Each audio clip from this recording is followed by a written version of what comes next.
Hey, we're live. All right, it is November 6th, 2025. Right now, I am your sole host, but shortly Dave Kittle should be joining. Jimmy is somewhere in the world. I think he's in Reno. I don't know, maybe Jimmy had a great night at the casino last night, but let's open today's show talking about how I'm using ChatGPT specifically to kind of analyze ad copy, create marketing material, create content that resonates with individuals. So I'm always working on new content for my physical therapy business, new content for other side projects that I'm working on. And one of my best ways to brainstorm ideas is to take what already exists, bring it into ChatGPT, ask ChatGPT, now I'm using 5, to analyze the ad that I'm sharing, and then go ahead and give me a breakdown of what's working well, what's not working well, what can be improved. So I just was going through my feed. I'm going to see if I can bring this image over. Let me hide a couple of things here, and I'm going to share my screen. Kroger is a major national grocery chain here in Ohio. They're big everywhere. I just saw an ad that Kroger is running right now. Oops, I didn't mean to do that. Shoot. Well, here, I'm gonna, let me see. Where'd you guys go? Okay. I'm gonna share the screen. They are jumping on the GLP-1 bandwagon. Now, we know GLP-1 super popular. Weight loss has been popular forever. Dave Kittle is joining. Let me bring him in. Good morning, Dave. Morning, Tony. Where are you? We are in Coral Springs in the Fort Lauderdale area of South Florida. Man, what an awesome trip. You guys are hitting all the hot spots. I'll give you a Very nice. little background here. So, you make me want to say something about Escape from New York and the politics of the recent election, but No, I'm not going no, to. no, We're going no, to let it no, go. no, no. We're staying. We're staying, baby. There's still plenty of business opportunity, regardless of what you read, regardless of what you see. It ain't all what it is. All right. So on the screen, and I know you're on a phone. I just started to talk about this, and you're the perfect person to brainstorm. So Kroger, you guys have Kroger in New York? Do you have Kroger where you are? We do not. Okay, so Kroger is just a national grocery store. It's a chain, large chain, publicly traded. Down in Florida, there's Publix. Like I used to love going to Publix. Kroger is jumping on the GLP bandwagon. They have an ad. I'm sharing it on the screen. It says GLP-1 balanced meals delivered. And then there's just a little blurb at the top. It says, take it easy with Tempo's GLP-1 balanced meal, delivered fresh to your doorstep, fully prepared meals crafted by chef cooks in 2 minutes. So, I like the idea. Before I get into what I do with ChatGPT and how I kind of break this down and turn it into something that I can use, any thoughts off the top of your head about an ad like this or how something like this would apply to physical therapy profession? Yeah, so just to recap, GLP-1 is that pretty much what is in Mounjaro or Wegovy or any of these weight loss injection medications? Is that pretty much it? Yeah. Okay. Yep. So with the meal prep here you're talking about, is there any of those chemical substances in the meals, or are they literally just like using the branding of the GLP-1 to get attention and get market share and sell more of their stuff? Yeah, it has nothing to do with the medication itself. Okay. It's simply you are trying to lose weight. You're taking these medications to lose the weight. You as a consumer, you recognize there's recognition with GLP-1. So we're going to grab that and we're going to say, hey, these foods go along with that medication, even though we don't have anything to do with the medication. Well, I know you well enough, and I know the next step of what you're gonna do. But let's get into it. Okay, so obviously my niche from a clinical perspective is total knee replacement. There's a huge community within total knee replacement that's trying to lose weight. They're doing all of the, Ozempic, Mounjaro, I don't even know a lot of the brand names, but they're doing all of that stuff. Some do well, some do terrible. The big negative that I've heard is you lose a lot of muscle in addition to losing the weight. So in my mind, my clinical brain says, okay, awesome. I'm going to create, just like Kroger created a food to support the weight loss, a food program. I'm going to create a muscle protective program. I'm going to create a strength training program. But what I want to create isn't, important. It's what does the consumer want to purchase? What is the consumer looking for? What is the need that the consumer has that I can then fulfill? And so I'm going to share this back up here. I put that screenshot. Let me find a better way. I put that screenshot into ChatGPT. And what I did was I said, analyze this ad, give me a list of 3 things that were done well and 3 things that can be improved. Anybody can do this right now with any ad. You look at an Athletico ad, you look at a personal training ad, you look at a Pilates studio ad, you can pull it in, take a screenshot, and just real quick, for those of you listening, not watching, 3 things done well, clear message and targeting. So it says the phrase GLP-1 balanced meal immediately connects with people using GLP-1 medications like Ozempic, Wegovy, Mounjaro. It says simple and clean visuals, the blue background, the white text, the neat meal photo, make it easy for the ad to be scanned and look professional. And then simple call to action. 60% off your first box is concise, high value, immediately gives a reason to click. Things that could be done better. Add context or benefit. The ad assumes that the audience understands what GLP-1 balanced meals are, what it means. I was shocked you didn't immediately know, but that just goes to show, like, you don't have a weight problem. You're not trying to lose weight. You're in a different phase of life. No, I just wanted to confirm. I just wanted to confirm that there's the medications are not within this meal prep. Okay. It's just a supplement to the medication shots that someone's receiving or getting. So it says, a short subline like protein-rich meals designed to complement your GLP-1 routine. It could help increase clarity. There's no human connection. There's no people. There's nothing to relate to.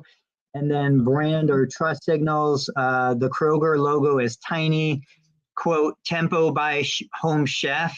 It's unfamiliar. Now, I think Home Chef is like an in-house Kroger brand. I'm not positive, but I think it's like Kirkland for Costco. I think it's just their like version of Blue Apron and stuff like that.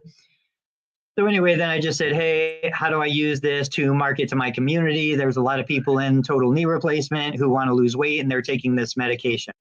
I said, generate a Facebook post formatted for my total knee replacement audience. Before I read this, any feedback on what you see that ChatGPT saw? More about what Chat DMK saw. So which is you got the GLP-1 experience, which is it active or passive? Is that routine? Is that approach? Is that, in your opinion, is that active or passive for weight loss? Passive. Passive. A meal plan or eating meals in general, eating any meal, including this GLP-1 meal approach, is that active or passive? I'm going to say eating a meal is active. And you can sit on your couch and eat it. I'm trying to corner you and you're trying to get out of it. So I mean, from my perspective, I'm genuine curious to what you're going to say.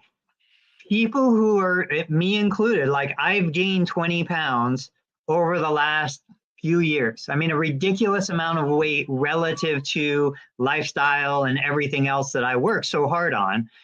And so when I look, every single meal is an active event for me.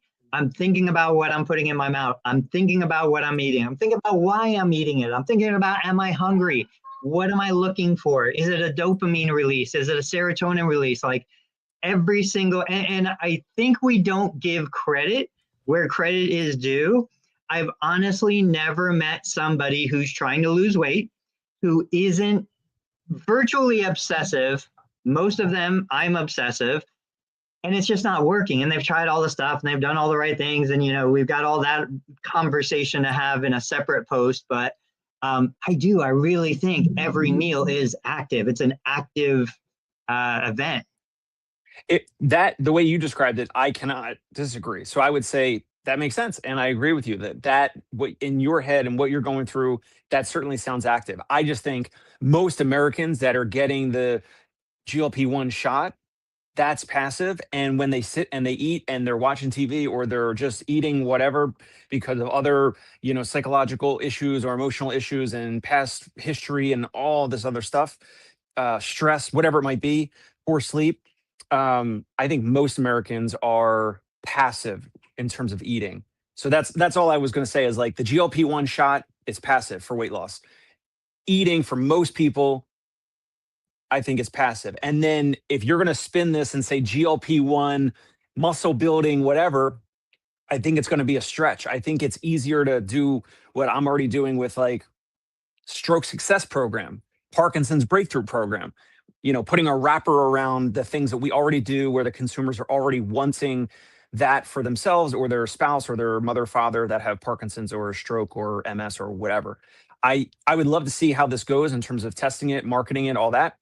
But I can't imagine there being a great response to it because, in my opinion, it's passive shot, passive food eating. That person is going through a lot of passive stuff because of other issues that is not their fault typically, or it's a lot going on. But then if you introduce then the muscle building, physical therapy, strength and conditioning, however you want to wrap it for GLP-1, it's like passive, passive, now active all of a sudden. Now that is the right approach to have an active approach. But I don't think it's going to resonate with the folks that are already choosing a passive injection for weight loss. Now, you and I agree, and I tried to pre-frame it in this way. I said my clinical brain says you need to build strength, you need to protect your muscle, because that's what I want people to want. I want you, person who's losing weight, to want to value muscle protection, strength, hypertrophy, all of those things. But they typically don't. They don't. You're right. That is very low on the priority list. And this is where I think we fall off of creating something effective. Now, I haven't looked at the ad that ChatGPT made for me. That's why I'm curious. We'll look at it together. If I try to approach this with my clinical brain, I would say, hey, you've got to protect muscle mass. And if you're not strong, even though you're skinny, you're not going to be healthy and you're going to lose function.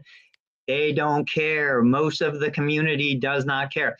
Something that I do think is interesting, though, going in this direction is back to, I don't want to sell $250 physical therapy sessions to somebody who is driving a 1972 Datsun car. I don't want to, it's the wrong audience. Once I step into this GLP-1 world, now we're stepping into, they don't just, most of them pay out of pocket for this, $500 to $1,000 a month in a lot of cases. They're also paying out of pocket for Botox. They're also paying out of pocket for salon, hair done, nails done, skin, airbrush, like all of these other things. Aesthetics. And so now I'm stepping into, just because I'm hitting this topic, an audience that values aesthetics or value certain things, and they're willing to pay for it. And they know that they're going to pay for it. And they know that it's going to be expensive when they pay for it. So I do think you immediately hit a new demographic, a new population when you go that direction. So let me take a look at what ChatGPT actually created and make sure. I know you guys, it's too small to read, but I'll just read it. Okay, the headline, recovering from a total knee replacement while taking GLP-1 medication. You're not alone, and you're in the perfect position to make real lasting change. Medications like Wegovy, Mounjaro, Ozempic are helping millions of people lose weight, but the real win comes when that weight loss turns into better movement, stronger muscles, and less pain in the joints that take the most stress, like your knees. a physical therapist, I'm seeing patients every week who are combining a GLP-1 medication with post-surgical rehab program. Now that's true. Breaking the conversation, I am seeing at least 30% of my knee referrals are on a GLP-1 medication. Okay, go back into reading. Here's what we've learned. Weight loss reduces joint pressure and makes early rehab easier. Balanced nutrition keeps healing on track. Don't skip the protein. Consistent, gentle exercise. Notice it says consistent, gentle exercise helps your body burn fat and build muscle. No, it doesn't. Mindful progress prevents the too fast, too soon trap that can delay recovery. Whether you had your knee replaced 2 weeks ago or 2 years ago, this is the time to build strength safely. Losing weight helps not just the number on the scale, but also physical therapy changes the way your body moves and feels. We're almost done, guys. If you're using a GLP-1 and working toward better mobility after your knee replacement, I created a free guide that explains the top 5 PT exercises to maximize results while on GLP-1 medication. Comment GLP-1 below and I'll send it your way. Remember, the goal isn't to lose weight. The goal is to walk farther, climb easier, live pain-free. Let me know, are you using a GLP-1 medication right now? What changes have you noticed in your knees or your daily movement? Then it just says Anthony Maritato, Total Therapy Solutions, and that's it. What are your thoughts? I would love for you to consider posting that on your Facebook page, and do not make the PDF deliverable until someone reaches out and asks for it. I'll get ChatGPT to make the PDF. I should be able to just do a quick video to go along with the PDF. Like I'll verbally say the top 5. I'll type out the top 5. GPT has been making some amazing scripts for me. I never used to use a script until I started doing it like this, but absolutely, I'll put it out there. I'll see what the response is, and then we'll come back in a week or 2 and we'll share it. I'll even put paid ad dollars behind it just to see where it goes. Okay. All right. What else you got? I know you're on vacation. I don't want to do a full hour. 30 minutes is plenty. Let's hit one more topic. I have a question. So you shared one of my Instagram posts recently. Yeah. I really appreciate that, the feedback on it. Can we describe for the audience what that post was and what compelled you to then share? I think you shared 2 recently, but the one where I was running and then I squatted down, I knelt down, and I was showing my knee about knee pain around the kneecap, and you said something like that was like your favorite video of mine so far. So I love that. I love the feedback. Thank you. And what resonated with you? Because because you know your audience very well, and you know the end user very well. That's on the other side of all these smartphones across the country, especially in Ohio, but definitely everywhere in the world. So what resonated with you, and how can the audience learn why that was why it caught your eye, why it was interesting? What about it? So we'll hit them both, because while I like and appreciate both of them, the running one absolutely resonated with me. The manual therapy one absolutely did not resonate with me. No surprise there. But I don't know if you saw the comment, it 100% resonated with another therapist. So, yes. Okay, so the running one. I think the thing that stood out to me, one, obviously I know you, there's facial recognition, but it was a good video. The sound was good. The composition of the video was well done. Me as a 50-year-old runner, I could relate to the scene that I'm watching. And then you in real time getting down, pointing, like showing me all of this stuff on camera. I just thought it was a great job. It built a connection. Even if we didn't have a connection before, that's the kind of video that builds a connection between the consumer and the producer. So I think all of that was really well done. It didn't feel super salesy. I didn't feel like you were making things up. I don't remember the exact details of it, but I know that was a good video to build a connection, to start a relationship. The other one now, and I'll describe it for the audience, it's your therapist in a client's home doing manual therapy. I'm really on the fence here. This is stuff that I would say in private, but let it rip. Here, let it rip. The watching it. So even from, what if I loved manual therapy? Just watching it, I'm like, he just seems very tentative. The way he was touching the client just seems very tentative, kind of uncomfortable, a little bit shy. He wasn't, in my opinion, from an outside person looking in, it didn't feel like he was like deep in there, committed, really engaged. It just was kind of gentle. And I could see people who, want that kind of deep pressure and the real connection. They were like, this is a waste of time. What is he doing? Like, okay. The good parts though, the thing that stands out I can see exactly what you're talking about. And I see it. And I think he is a newer therapist. He's not doing a ton of video. I go back to my early videos. I was way worse than him. He's way ahead of me. So, I totally get it.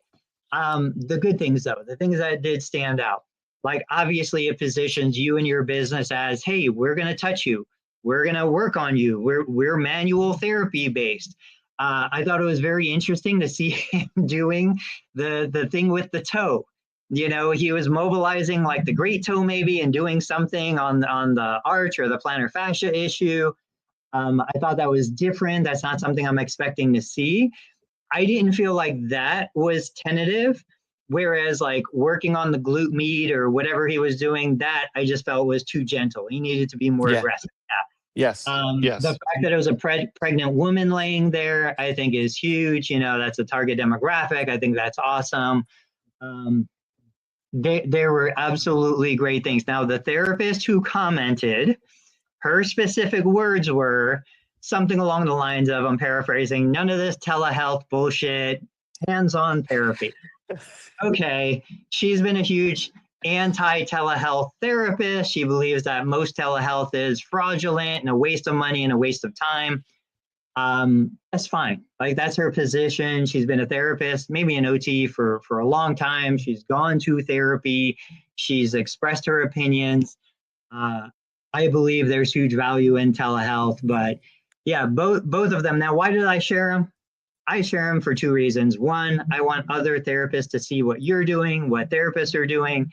Two, any view is going to be a good view, especially when you're trying to grow your audience. So I have a hunch that, sharing it even to our community of other therapists, they're going to watch just out of curiosity and just to, see what somebody is doing, even though they're not your target demographic. It's still going to help drive views and engagement. What are your thoughts? Yeah, so a couple things just to back up and support my therapist, of course, Meta. That video was the first video where I was recording while he's treating a patient. So that was the first time ever. And it's like I recorded all these different clips. I actually recorded on my iPad a separate view of like 40 or 50 minutes just straight. So like that I could upload to maybe YouTube in the future. That's another episode. I had a bunch of these clips and I was like, you know what? I know it's not perfect. I know.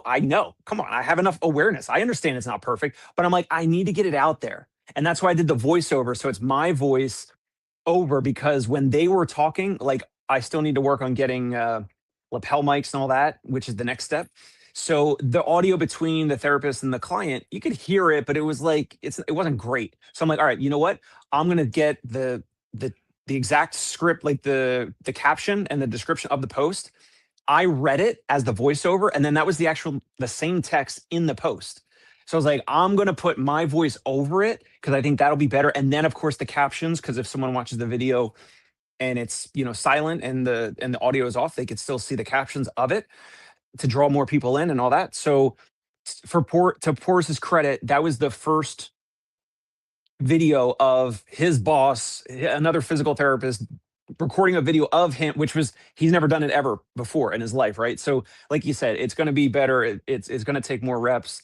Um, I did that because I'm like, I want to get. I don't want all the videos to be me. I don't want to treat patients. I can't. I'm Right. super busy. I want my therapist to get busy. So I want other people, whether it's referral sources, whether it's colleagues, whether it's future therapists that are looking around when they're potentially applying to us and they can see our social media footprint, that plus potentially attracting potential new patients and clients and leads and all that.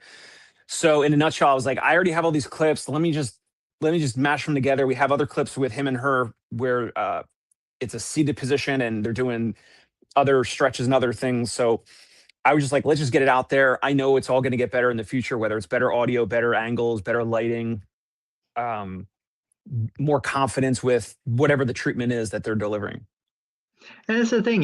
Everybody needs reps, everybody needs reps. And shout out to him for being willing to let you do it.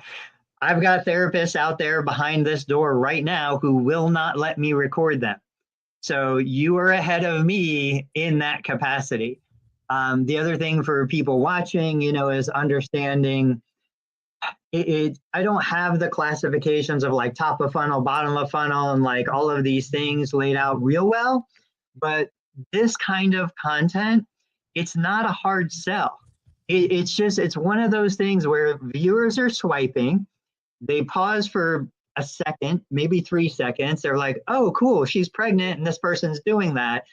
They're not thinking that much about it. We're overanalyzing it. The person watching it, it's just a little blip on the screen. And then maybe they see a second one and a third one. Then maybe they see a paid ad and they're like, there's a connection here that resonates with them. The best people that I know in this world, like the marketing and ads and media, they all say the same thing. They're like, look, the organic content is the library that's out there. You run the paid ads just reminds them that they saw something organic. The organic is just to give them exposure to the idea that there's a service that does this. And then they'll come in and then that's when they'll start to investigate when they're ready to buy, And so I just think, don't stress out. I'm not telling you, I'm telling people watching, don't stress out. Just start recording. Even if it's a 10-second clip, a 5-second clip, like some of my best clips are 15 seconds or less. I also have minute-long clips that do really well. You never know what's going to hit the algorithm at the right time for the right person. And again, could be photos, So what I would tell Dave is I would say that really could have been 2 separate clips. Didn't have to be one clip. You could cut that into 2 at least, maybe even 3. You could grab stills. So I would grab single frames out of that. I would put those stills up as photo posts, keep the video posts up there, see what's doing better. And then for the photos, well, for everything, but also for the photos, what I do is I take the still frame, I put it into ChatGPT, I give it a little context about what's there, and I ask it to generate a post. And then I share that on both my Facebook and Instagram. I use the Media Business Suite to do that. I just shared a video explaining the workflow, but one piece of content like that could turn into 5 to 10 posts easily for you. Well, also really quick, I wanted to ask you, it seems like there's a lot of practices across the country where they are doing some of like the TikTok style videos, but on Instagram where it's the therapist doing something, voicing, whatever, but like it's some TikTok or Instagram audio that's like from a movie or a TV show or some meme or whatever. It's from a talk show, whatever it is. I get it because it probably is just makes it super easy to do like a TikTok type thing, like, oh, someone else did it and like we can just recreate it and it's that audio, we act it out, but it's someone else's audio on top of that. And yeah, I guess it helps in terms of volume of total content. But my intention, my thought is like, wouldn't it be better for my practices, reels and videos and all that to either be my therapist audio, them speaking, or me speaking? That's why I did the voiceover with Porus's video. Do you know what I'm saying? Like, if you're Yeah. going to do content, doesn't it make sense to do it all the way and like your own like 100% yourself. So like it's you're depicting your therapist or your clients or yourself or your audio or something like that. But as opposed to, like, I get it, volume of content, you got to use some of the other stuff that's out there, some of the other little voice clips or whatever. Do you know what I'm talking about? Yeah, I don't do a lot of the memes. I don't do a lot of the TikTok dances. I don't do the challenges, the movement challenges and things like that. I think there was a time where you would use a technique like that to grow the audience. I will say, I think that there is a social proof element of having 100,000 plus followers. I think there is benefit to that.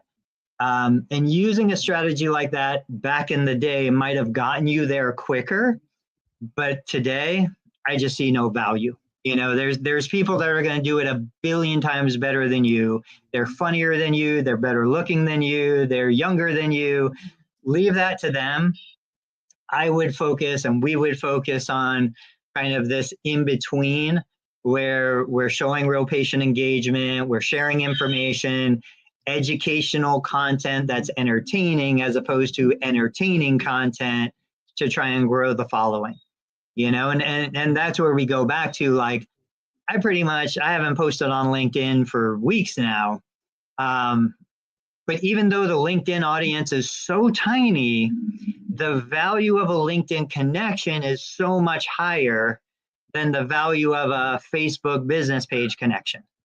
Even though my Facebook business page is growing and much, much larger than LinkedIn.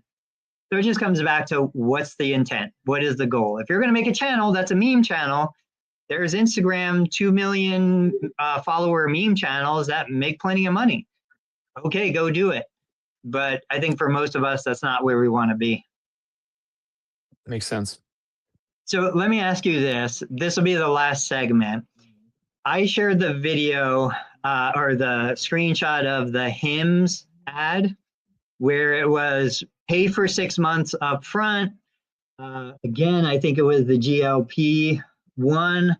I'll see if I can pull it up. I've got thoughts about why that's an effective strategy. What are you thinking if you thought about that at all? Yeah, so awesome share. Thank you for sharing that. And so for someone that's looking to do, again, one of these weight loss shots or drugs or whatever, paying for 6 months up front, maybe some people look at it as like, oh, so like maybe there's like a volume-based discount, right? But really, I think deep down, or the bigger percentage of it is like, that's filtering in people who are going to be serious, that are going to do it for a longer period of time. And in 6 months, like, it'll, whatever the research is on it, like in 3 to 4 to 6 months or whatever is when you'll see a lot more of the weight loss. And I think a lot of people that are on the shot are probably historically or even currently not sold or not happy with the first like 30 or 60 days or 90 days of being on this shot, right? So it's kind of like, it probably builds in the timeline of when you're going to see results. And also, if someone pays for 6 months up front, they're going to be, believe it or not, Tony, they're going to be even more considerate about other things. Maybe they're going to weigh themselves more often. Maybe they're going to watch what they eat a little bit more. Maybe they're going to walk a little bit more because they're like, oh, I'm already committed for this 6 month thing. So I might as well be a little bit better with all my other decisions and behaviors and all that. So, but paying for 6 months up front makes a ton of sense. I think the root part of this is that there's not a big difference in weight loss between the first maybe 30, 60, 90, whatever days in. But by 6 months, I think on average, whatever, I'm sure there's stats for it, but there's going to be a big bulk of people that will see some meaningful results, whether clinically statistic or clinically relevant results, or just meaningful results to them, however they define that. Yeah, I've always said this. It's like, whatever your pricing model, you price to incentivize the action you need from the client. I don't like selling individual sessions because, I'm not going to do anything in a single session that's going to be measurable or beneficial unless it's a one-time plan of care. Now, I'll get people that come to me, they need one evaluation to justify the next step in their journey. That's fine. But here's on the screen, it says 1 upfront payment, 6 months of weight loss, Lock in 6 months of treatment, no hidden fees. Weight loss by Hims. You got the guy, he's lifting up his shirt, showing his belly. I tried to run an ad like this not too long ago. Didn't really do much for me, for my business. Then you got a little bit of narrative. I'm not going to read it, but basically, personalized plan, personalized results, weight loss plan built around your health, lifestyle goals. You could do a better job using ChatGPT to create better narrative than this. Dave is a huge fan of copywriting and direct response, as am I. I would cue ChatGPT to turn this into something better that speaks to a specific person. As a quick sidebar, when I use ChatGPT to write up posts or scripts or whatever, I don't know if you're doing this, but I am specifically telling ChatGPT, use direct response copywriting like the legendary copywriters Gary Halbert, Yeah. Claude Hopkins, David Ogilvy, there's like 5 or 6 or whatever names, and I'll put that in. That is a savvy move. Actually, maybe we'll have to delete this part because I don't want everyone using that. I just want us to use it. No, I do exactly the same thing. The I lost other your one audio. that I add in there is Alex Hermosi's $100 million offer. Do you hear me? Can you hear me? I can see you. I see you. I just can't hear you. Maybe it's on my side. I'm not sure. Check. How about now? Wrap it up. I don't know if the audience can hear me or Tony. Let's go. Parting shots really quick. Again, we've talked about it a million times. You guys are watching or listening, but watching this live or on the replay with video. I want to continue to focus on with my practice. It will get us or help us achieve more of our goals, more of our impact, more of our financial goals, hire more therapists, get more patients, get more referral sources. That's my parting shot. Tony, I'll kick it over to you, although I don't know if I can hear you or the audience can hear it. I don't know. Now, how about now? All right, guys. That's it for today's show. We'll see you next time on Tuesday, 8:30 a.m. Eastern Time. Tuesday, Thursday here. Tony Maritato, Jimmy McKay, Dave Kittle on the Breakfast Club. Thank you.